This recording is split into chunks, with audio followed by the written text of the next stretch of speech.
Let's go over how to write an accessibility policy. On the screen with me is a guide from accessible.org on how to do just that. I'm going to use this guide as I go along and explain how to write an accessibility policy, but I will link to this in the description. Now, before we get started, just know that there is no one exact right way to write an accessibility policy, but there are going to be essential sections that every accessibility policy is going to have. And then so we're going to go through most of the sections in this table of contents, and we'll start out with what is an accessibility policy?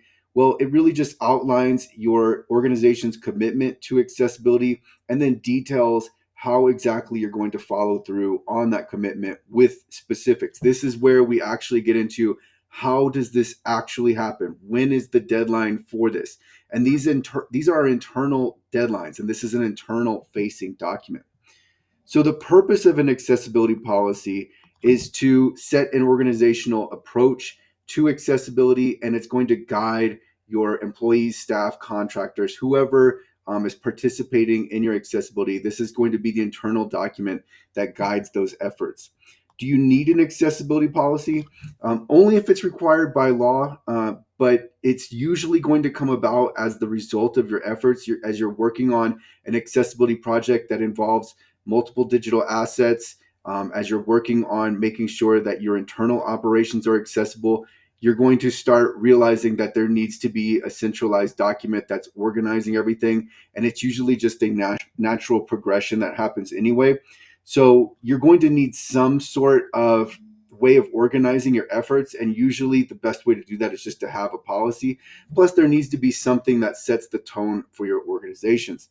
Now, for small businesses, they're typically not going to have an accessibility policy because there might be just one or a few people working on that. And it's really, if there's just one website, you don't really need to have a policy for that specific website. So this is typically for organizations with more digital assets or a larger staff. One other thing to note before we get started on the sections is that an accessibility policy is not an accessibility statement. So an accessibility statement is a public facing document that really is more practical, and it's for the users of your website or other digital assets so that they can practically use and interact with the website better, and they can ask questions if they need to, they can provide feedback if they need to. And an accessibility policy is, as I said, it's going to have all the details for your internal operations. So it's going to contain information that really isn't relevant to the public. And so you want to keep this internal versus an accessibility statement is going to be public facing. Many people confuse the two, but they are different documents. All right, so if you want an accessibility policy template, I have one available. If you subscribe to accessible.org, you can download it for free. I will include a link to my accessibility policy template in the description. And I might have said accessibility statement template. Sometimes I just I blend the words together, but it is an accessibility policy template. So section one of your policy is going to be a statement of commitment. This is usually going to be brief. There's no need to go on and on about this. This is just setting the tone for the rest of your document. Here I have the example is our organization is committed to accessibility, ensuring access to people with disability through its digital experiences. Something along those lines. You can add more if you want to. Obviously, everything's customizable here, but the point is that you have a statement of commitment, and it's going to set the tone for your document and everything that flows from this statement of commitment. So then you define the purpose. So what are the reasons that you have a policy? And here I have an example of this policy outlines the guidelines, practices, procedures to ensure that our digital assets and content are accessible to all users and compliant with the web accessibility requirements under Title II of the ADA. You don't have to write that. I just included that because it is part of the purpose here. But this template actually was written with Title II public entities in mind. But of course, this can be used by anybody. Policy scope. Here we just define our inventory. So what are all of the websites that this policy is for? What are all the mobile apps? What is all the software? What are the documents that this policy applies to? Here's where you put that. And then you're going to assign roles and responsibilities. This is this is really important because we need to know who is responsible and who is responsible for what. So we need to have all of these titles, or not. We don't need to necessarily have titles, but we need to know who is responsible, what their role is, and what they need to do. And so I have one example of accessibility coordinator, and they're going to be responsible for enforcing the accessibility policy, conducting regular accessibility assessments of the digital assets and content, provide feedback and direction on how to prove accessibility, etc. So there are going to be more roles involved, and you may need to hire someone specifically as an accessibility coordinator because it is a lot of work to do to coordinate accessibility. It's a lot. I mean, it really is. So that may be someone that you need to hire, but the point here is that we have different people, and people can serve multiple roles, right? But we have different people that we're bringing in and assigning responsibilities to under this accessibility policy. Section 5 is compliance. So so with Title II in mind, this comes about because they're trying to, Title II public entities now have to be compliant with these new updated regulations under Title II. And so there may be a section on compliance, there may not be, but with Title II public entities in mind, many projects are starting because the organization seeking to be compliant with the requirements under a specific law. So if that is the case, then you can have a section on compliance, and that the legal requirements will actually help guide your accessibility policy. So Section 6 is the standards. So what standards are we holding ourselves to? And you can make this WCAG 2.1 AA for everything within the scope of this policy.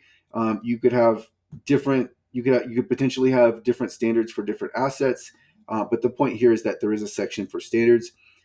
Procurement. So you're going to need to establish a procurement within the accessibility policy. There's also a procurement policy towards the accessibility of products. So this state sets out how exactly you're going to procure products, what requirements have to be met, what are the steps if the accessibility requirements are not met, etc. So the procurement section is very important because every time you buy a digital product, you're going to need to evaluate that product's accessibility because you are bringing that in-house. You are potentially using that to help you with your public-facing digital experience. It's also affecting the internal operations. So there's Title I of the ADA involved there, but there's definitely Title II and then potentially Title III, right? If you're a larger entity and if you're creating an accessibility policy, then Title III is involved there. So whatever the case is, we want to make sure that whatever we are bringing in, whatever we are internalizing is also accessible. And then here I have another section for accessibility services. So what is our methodology for bringing in outside accessibility service providers? How are we going to choose them? We need to make sure that we are working with a service provider that knows what they're doing. So then you can have a process for selecting a service provider. On Section 8, I have training. With training, really you're just stating here what you're requiring and at what interval you're requiring it. You want to make sure that everybody is trained on accessibility because everybody is creating digital content. Even if it's not being posted online, you still have people that are sending messages, they're creating documents. So it's very important that the training is for everyone and that you have a policy, you have this within your policy that it has to be done. Training is mandated. Nobody gets around it. Of course, you can have it just for the digital team, but I recommend it's for everybody because if you don't make accessibility a priority to everyone, then not everyone is on the same page, and so you have different people that are creating inaccessible content, and it's going to affect the organization. So you really want to make accessibility a priority. You want to set the tone. You want to have this be something that's not. You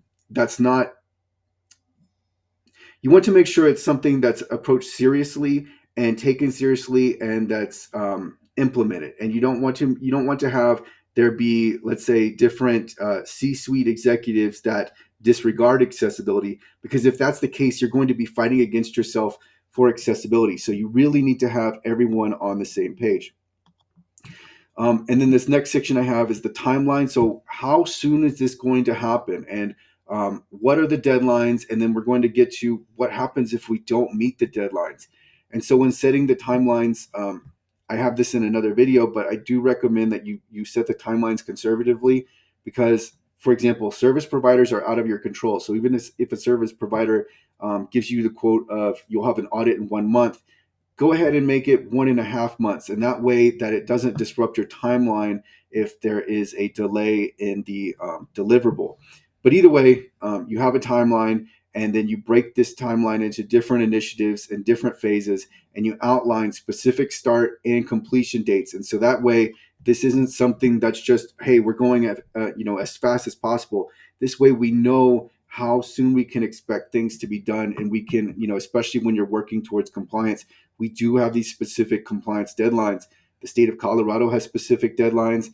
ADA Title II public entities have specific deadlines. And then, of course, Title III entities need to make sure this happens as soon as possible. So we need to have these deadlines in place to make sure that this actually happens, that WCAG 2.1 AA conformance is actually realized and doesn't just become something that's an ongoing project. Section 10 I have is budget allocation. So we need to make sure there's enough money to make this happen. And so this is, again, where we get into the specifics. And this is yet another section that shows this isn't relevant for the public consumption. When we're talking about our budget, we need to make sure that we have enough money to make sure that we are actually reaching WCAG 2.1 AA conformance. So have a budget allocated and specifically allotted to each have an allocation for each service that is being provided, an allocation for training, any different wages, bonuses, and salaries. Keep in mind that if you are adding responsibilities to an existing role, that is going to be that much work. And so you should account for that in increasing the salary for that person. Section 11 I have is documentation and reporting. So we need to make sure that all of our progress is recorded, all of our deadlines are recorded, what we're doing right, possibly a review at the 6-month mark, etc. We need to make sure that we have documentation of everything we're doing so that we are organized. And I have here, I have a typo, how it's bow, it's supposed to be how. So documentation, describe how documentation will be organized and how progress will be reported. So that's the other part of this, is documentation and reporting. So we have different documents being created by different people, and then ultimately the accessibility coordinator will have the master document folder and all of the end reviews. Section 12 is the accessibility statement. So this is stating who is to write this, the deadline, the purpose, what we're going to include in an accessibility statement, etc. So this might be a compliance officer who writes the accessibility statement. And then section 13, feedback and support. So how are we going to respond to any requests for assistance? How are we going to respond to feedback? So this section is going to outline a mechanism, what the contact details will be, who will reply to the request, who will reply to the feedback, etc. And then so I have here, just to wrap up, final thoughts and resources, including consulting. So if you need help with your accessibility policy, I offer consulting services through accessible.org. And then accessible.org has a really nice ADA Title II resource center with a lot of documentation, of which is free. I also offer accessibility training through the WCAG course. So I'm going to link to all of those below.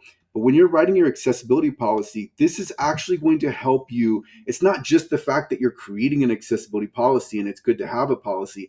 This is actually going to help you carry out your accessibility efforts and work towards compliance if you are working towards compliance.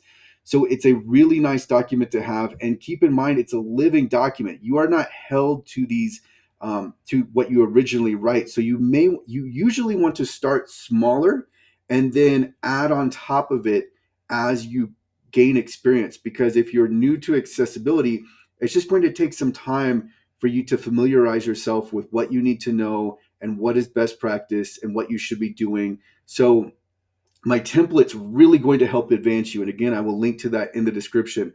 But for now, just know that you can always add to your accessibility policy if you forget anything. So make sure to take that into account. But do hold yourself to your deadlines.